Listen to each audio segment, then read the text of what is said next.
Good morning. We are glad that you are here. If you are new, welcome. There is a place for you here. At Woods Chapel Church, we are one church with 3 different campuses. In Lee's Summit, in Raytown, And here in Blue Springs. We are a group of people doing our best to love God and those around us. Our vision is to build transforming communities where everyone is included, accepted, and loved. All of us are on a journey. This is a place where you can ask difficult questions about faith and life. We are here to help and support each other.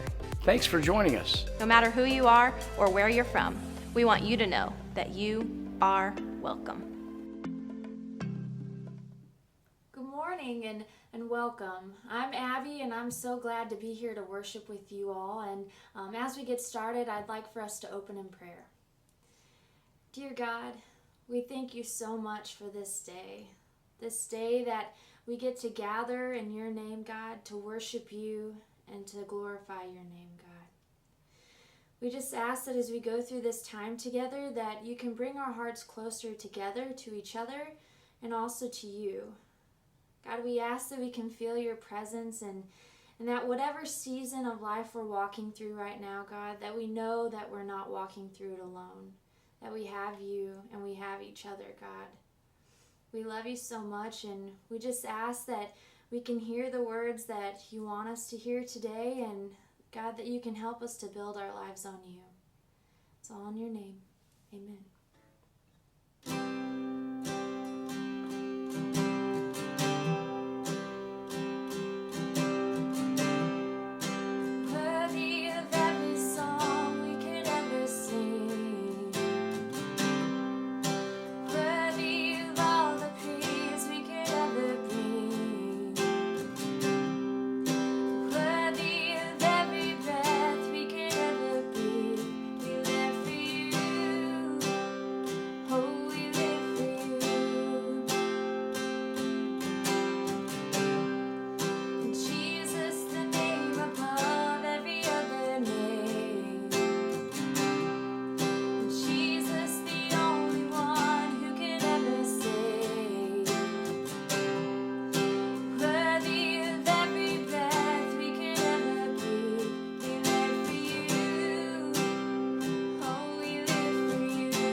Good morning. My name is Michael Scott, and I'm the pastor here at Woods Chapel, Blue Springs, and I just want to thank you for joining us this morning.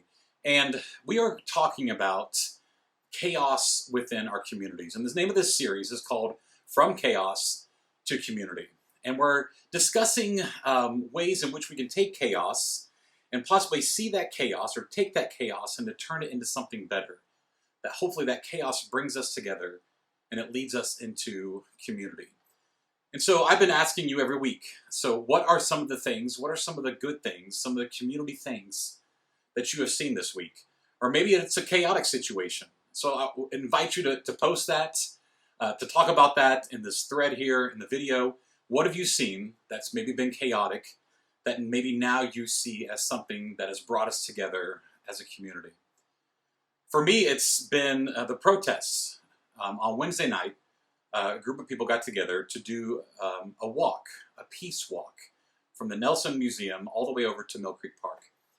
And I think it was awesome that people of all walks of life, there were pastors there, a lot of pastors were there, and there were people who were in support, showing the support for people in our community, specifically people of color, that we value their lives, that we want them to know that we love them and we value them, and they are equal. We are all equal. And so I saw these people come together and have this walk. And even though there were times where things get rowdy, and there have been times of rioting, for the most part, I believe that these protests, these these marches have shown us a new way to think about our brothers and sisters of color. And so for me, I see that as there's been some chaos in that. There's been some conflict in that.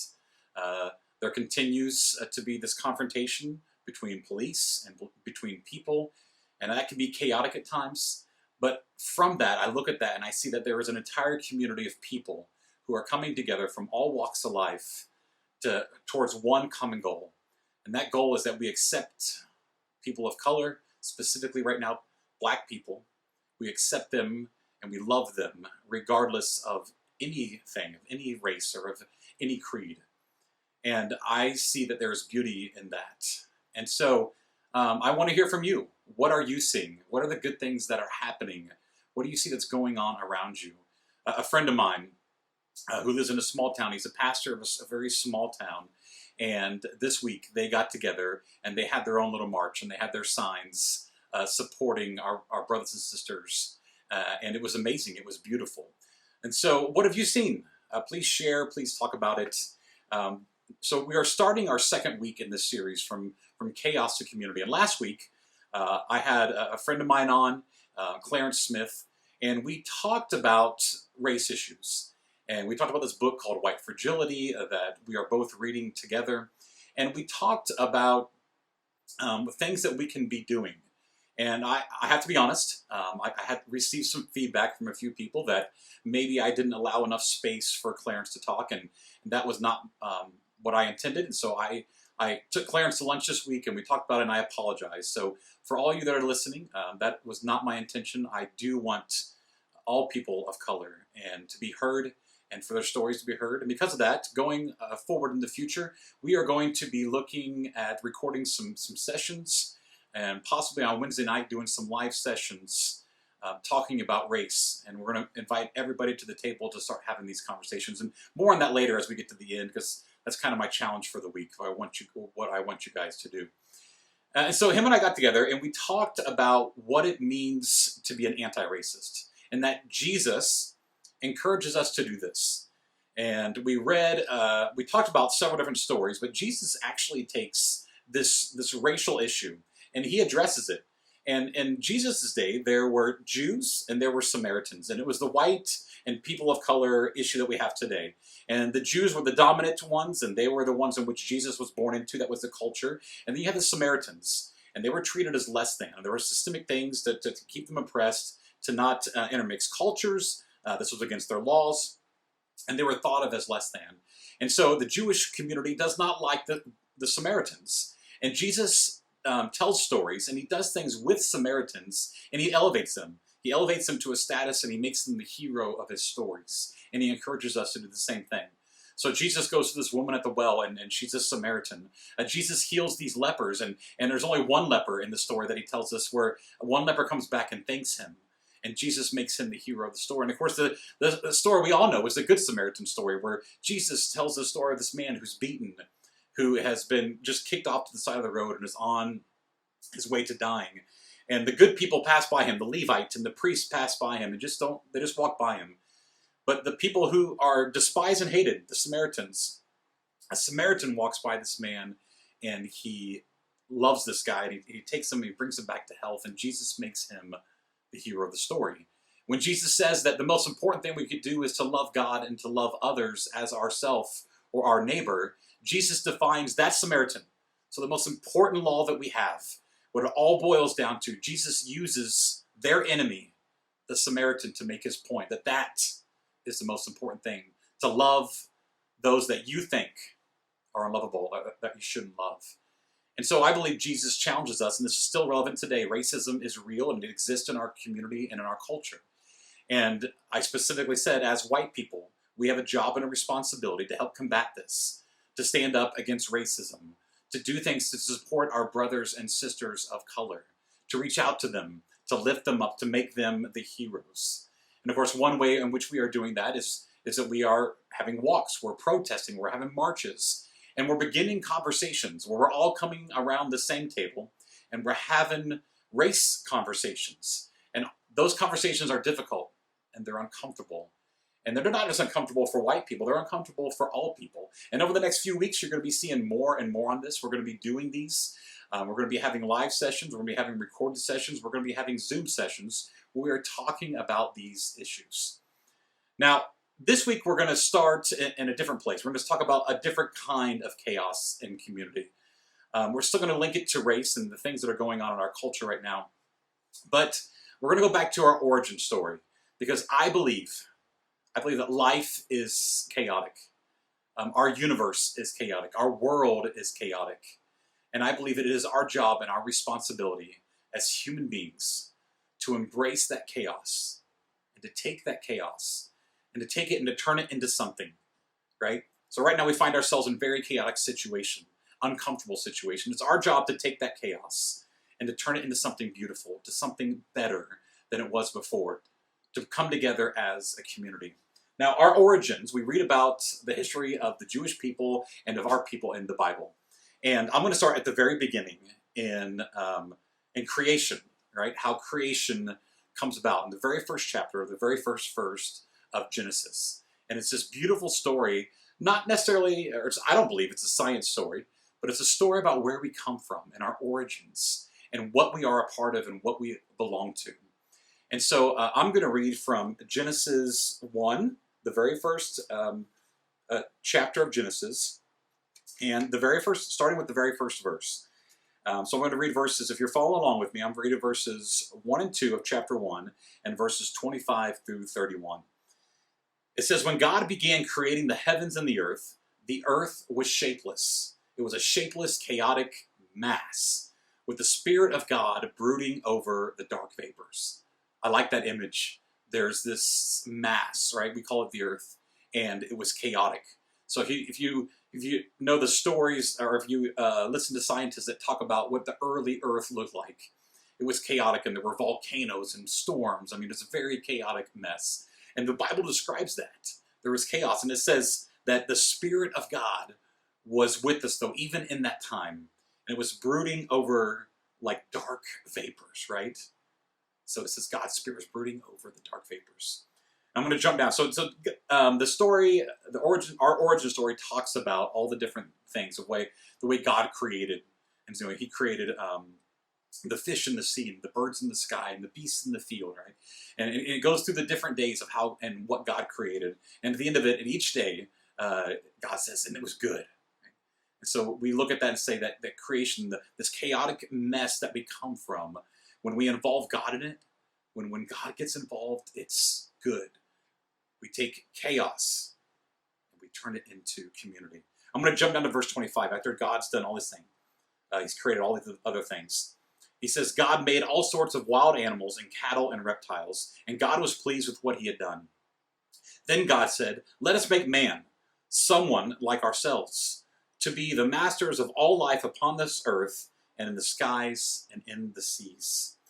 So God made man like his maker. Like God did God make man. Man and woman did he make. And God blessed them and told them, multiply and fill the earth and subdue it. You are masters of the fish and the birds and all the animals. And look, I have given you the seed-bearing plants throughout the earth and all the fruit trees for your good. And I have given all the grass and plants to the animals and birds for their food.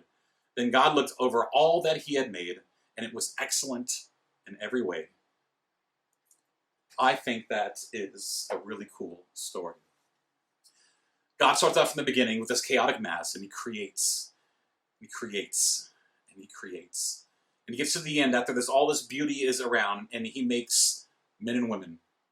And he charges us within taking that. He says, listen, I've given you the seeds. I've given you the plants. I've given you the animals. And it's your job. It's your job now to take all these things that tend to be chaotic and messy, to take them and to make them and to turn them into something good, to bring us into community. And of course, if you go on into chapter 2 and 3, there's this story of Adam and Eve, what we refer to as the first man and woman. And they end up, God creates this garden, this beautiful place of paradise. And we see that from this chaotic mess and mass, after God is involved and we implement God and he is a part of it, we find this beautiful and amazing community. And in that charge at the end, it says that we have been empowered.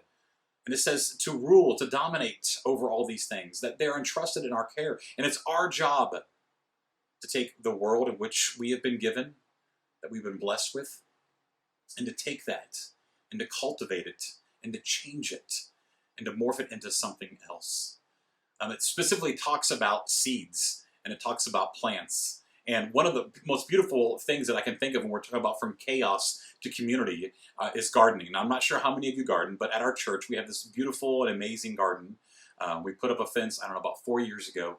And maybe a month ago, we had our first planting season. So they come out and they till the earth and they put mulch in it. And I don't think we use fertilizer. I think we have an organic garden. But they till everything up and they plant seeds. And right now everything is blooming and everything is budding. And there's tomatoes growing and there's potatoes, tomatoes, onions, peppers. And it's beautiful how we take just these clumps of dirt, right? There's just this formless, this chaotic little piece of dirt. And by taking it and working it and enriching it and planting a seed, it's amazing how we go from chaos, from nothing to something or community. It's an amazing thing. And we take those vegetables, and I think we grow a couple 1,000 pounds a year of vegetables and fruits and strawberries and all these things, and we take them and we give them to those around us. I wanted to talk about people in our community who have maybe been through chaotic situations or maybe able to take something from their life, specifically people of color, and maybe talk about a situation in their life where they've been able to see maybe chaos in their life and how maybe they've come through that to the other side. And so this week I had an opportunity to sit down with a friend of mine and let's listen to their story. Today we're talking with my friend Chloe. And Chloe, can you tell us about your experience as a black woman with racism here in our community? Yeah, so I would say the first time I knew that I was different from the white children that I went to school with or that were in my neighborhood was probably in 4th grade when we learned about the popular black history leaders like Martin Luther King and Harriet Tubman. And when I told my teacher that it would probably be really scary to live back in the 50s and 60s, and she said, well, if you lived back then, you'd probably be hanged. Mm-hmm. And so I knew then that being black was scary, or that's how I felt. My skin made other people fearful of me, and it made me fearful for myself, for my family. I think my earliest memory of my experience with racism would be when one of the times that my dad was pulled over by a police officer. We were living in Grandview at the time, and we were followed for probably about 2 miles. We were pulled over. I saw the lights flashing behind, and I couldn't understand exactly why we were pulled over. We weren't speeding. As far as I know, my dad wasn't doing anything wrong. And seeing my dad freeze when the officer started walking to the window, and I caught his eye in the visor, and it was one filled with fear.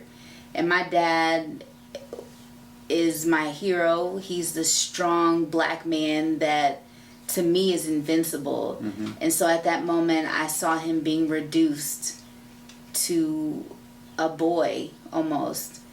And he described everything, or before he did it. Officer, I'm reaching over to my glove compartment to get my ID. Is that okay? My registration is in the visor. May I please get it? And at all times he made sure his hands were visible. And I couldn't understand why. Why is he doing this? And he asked, why am I being pulled over? And the officer almost became offended. Like, how dare you ask me why you were pulled over? He was forced to be out of the car aggressively, and then eventually let go, and being told, if your kids weren't in the car, this would have ended differently. And when my dad went back in the car, we were silent. And at that moment, I knew that black people have to lessen themselves or weaken themselves to be safe and to make white people feel comfortable. And that's an experience that most black people have been living with their entire lives, lessening themselves so that others can feel comfortable and so they can be safe. So I know there's been a lot of protests. A lot of people have participated in them. I know you have as well. And some of these protests have led to rioting. Can you talk to us about that a little bit? Tell us about that and your experience. Yeah. People are angry and venting. Just imagine if you keep seeing your people constantly being attacked and killed simply because of the color of their skin. We're tired. We feel like we haven't been heard. And so, no, I don't condone violence, but I also know that sometimes drastic measures need to be taken for change to happen. People are also grieving, and so it's not for white people to tell black people how they should grieve, how they should vent. We're absolutely tired. Also, we are fighting for equality. That's a long fight. We're fighting for equality in our education system, our justice system, equality in employment. There's so much more than police brutality that we're fighting for, and sometimes that means things need to be shaken up. The narrative we're seeing with police right now is just the tip of the iceberg about the things that we need to address. It's not just police brutality, it's systemic racism and rules and laws that have been enacted. Yes. Okay. Yeah, and I think I know people are saying, of course we want black people to be, treated fairly, but how can we get behind them and they're rioting and looting?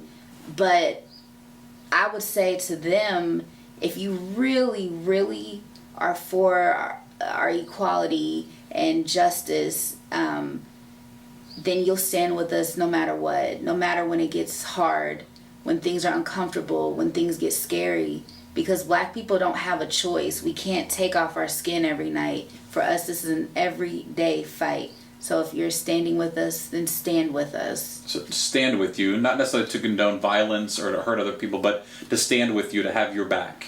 To have our backs, to call out any racism, even if that means losing friends. To maybe hire more black people in your company, to really making a conscious effort to diversify your life. Tell us about racism now. Has it changed? Has it gotten any better? For me, it hasn't gotten any better. I think what a lot of people don't realize is that, you know, there's not so much of that Jim Crow racism, you know, coloreds only and whites only. Black people have to sit in the back of the bus kind of thing. That is pretty much disappeared, but what we're seeing today is a new kind of racism. Racism has never disappeared, it's just rolled over into a new form. So for me, what racism looks like today is, you know, being asked if I can, you know, a white person asking me, you know, if I clean houses, and, you know, I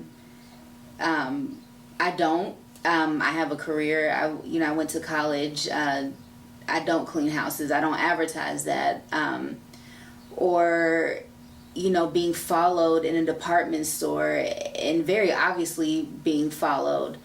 So I always make sure that I go straight, like I'm very intentional with my purchases. You know, I never want to go into the dressing room and leave things in the dressing room. I always make sure that I hang it up and bring it back out because I don't want anyone assuming anything. For me also, it's, you know, my son Cameron, he's at an age now where he knows there's certain things that he can't do that his white friends can.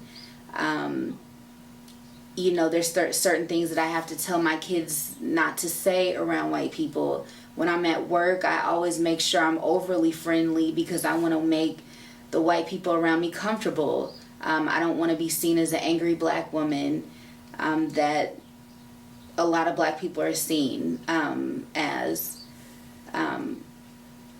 So we're fighting a fight that has been going on for a long time. It's just a different fight, a different form of that fight. So you mentioned you don't want to be seen as an angry black woman, so you're trying to be overly nice.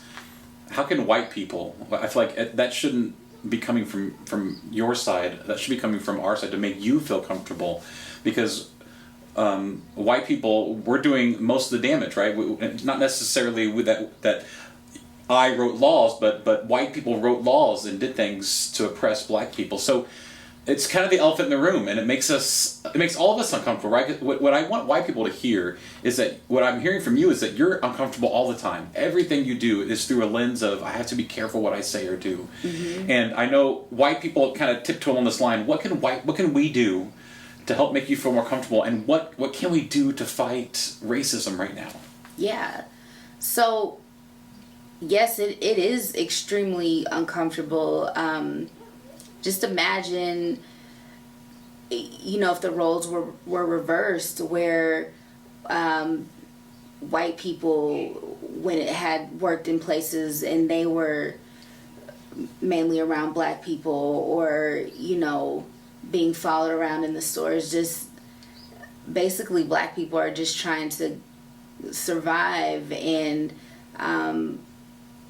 you know, we have to work twice as hard as our white counterparts because, you know, we didn't start off equally. You know, this can date back to slavery, when slaves were free. I say free because it still doesn't feel like we're all free all the way, but we were given nothing and we're told, okay, here you go.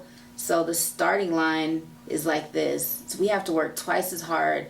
We have to constantly check ourselves. And I think with the death of George Floyd, as traumatic as that is, I think now more than ever, black people are empowered and we're saying enough is enough. We're not going to lessen who we are. We're going to be proud of our skin, of our culture, We're going to fight for our kids. We're going to fight for our children, for our dads, the males. We're going to fight. Right. So something that white people can do is just to be open to those conversations, to listen without judgment, to listen without trying to understand, because you can't understand something unless you're going through it. To listen with an empathetic ear, and also be open to discomfort, open to change. It's going to take a lot of work for white people, but I challenge you all to immerse yourselves more with the Black culture, or with Black people in general, and really trying to get out in your community and do something that you've never done before. That's all. You have a nonprofit you started, right?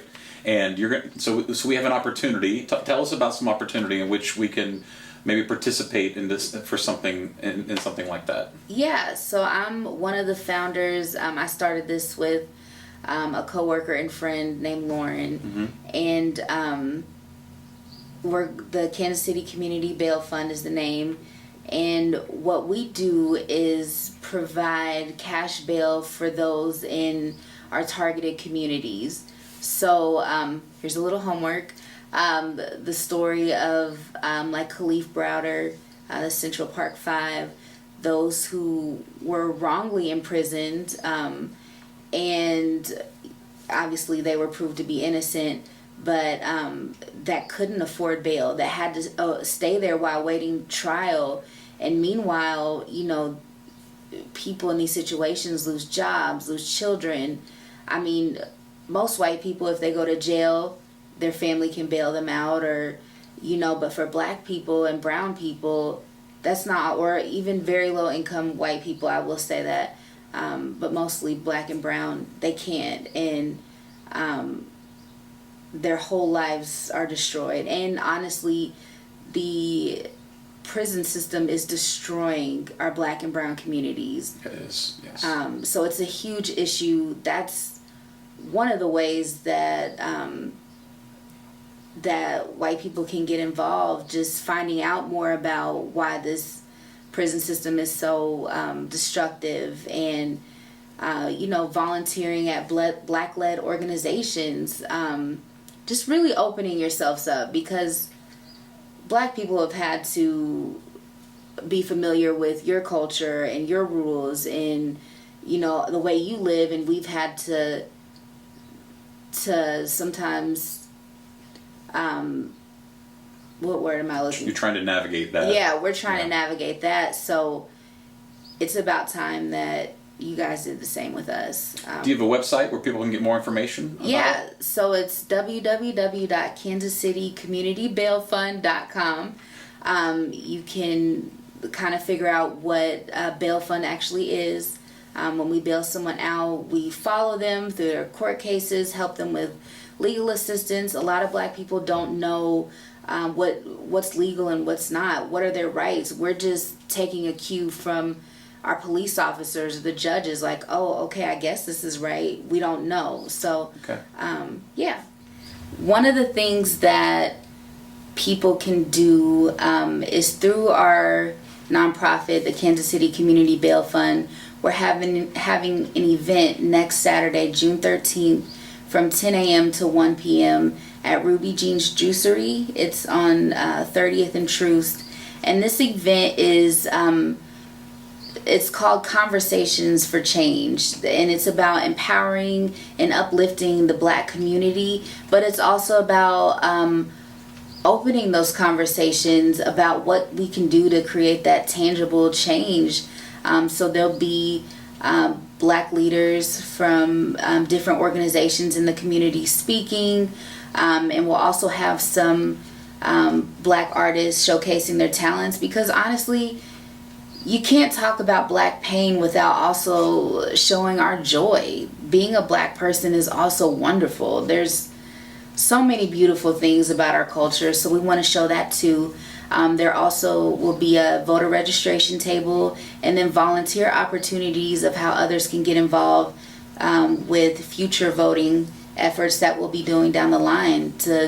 Voting is one of the strongest ways that change can happen. And you mentioned your website earlier, so they can find more information through your website on that? Yes. Okay. Yep. KansasCityCommunityBailFund.com.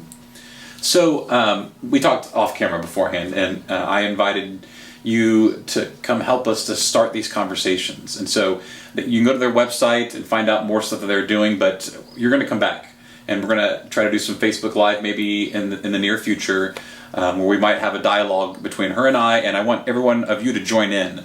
I think it's important that we have questions and that we be able to answer them and have dialogue and maybe some mock conversations about what racism looks like today. And it doesn't look like the old terms. People aren't using, I hope people aren't using the awful terminology that we don't use anymore, right? I'm not going to reference it. So, but I think there's new ways in which we are still we're still having the conversations, and we're still being racist, and people don't always realize the things that they say are like that. Okay, and so maybe you and I, so in the future, look for that. We're going to keep having conversations. Thank you so much, Chloe, for joining us today. Thank you.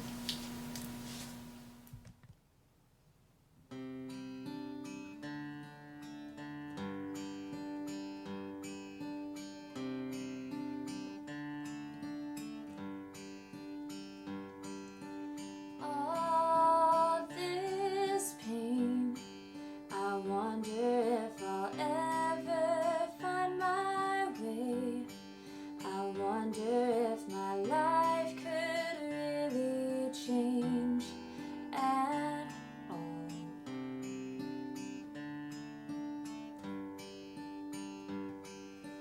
All this earth, could all that is lost ever be found? Could a garden come up from this ground at all?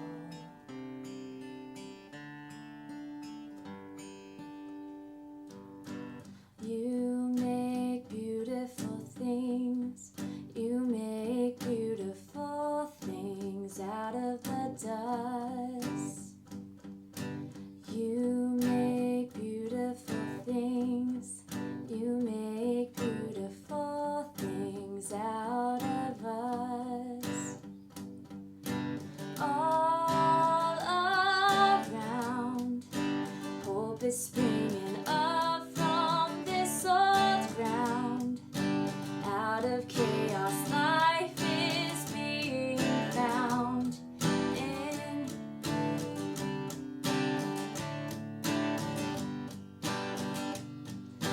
you. Make beautiful things. You make beautiful things out of the dust.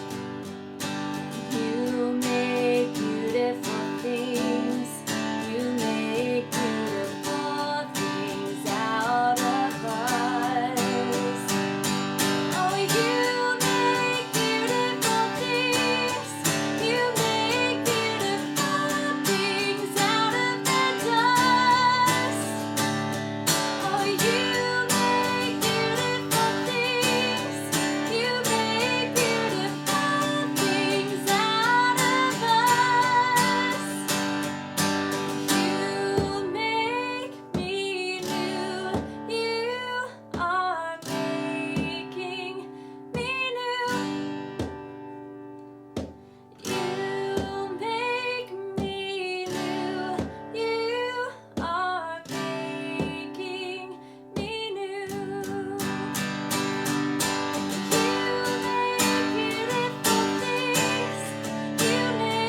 want to challenge all of you to come to the table. Come to the table and talk about these tough issues. Don't forget to see the good. Go in peace.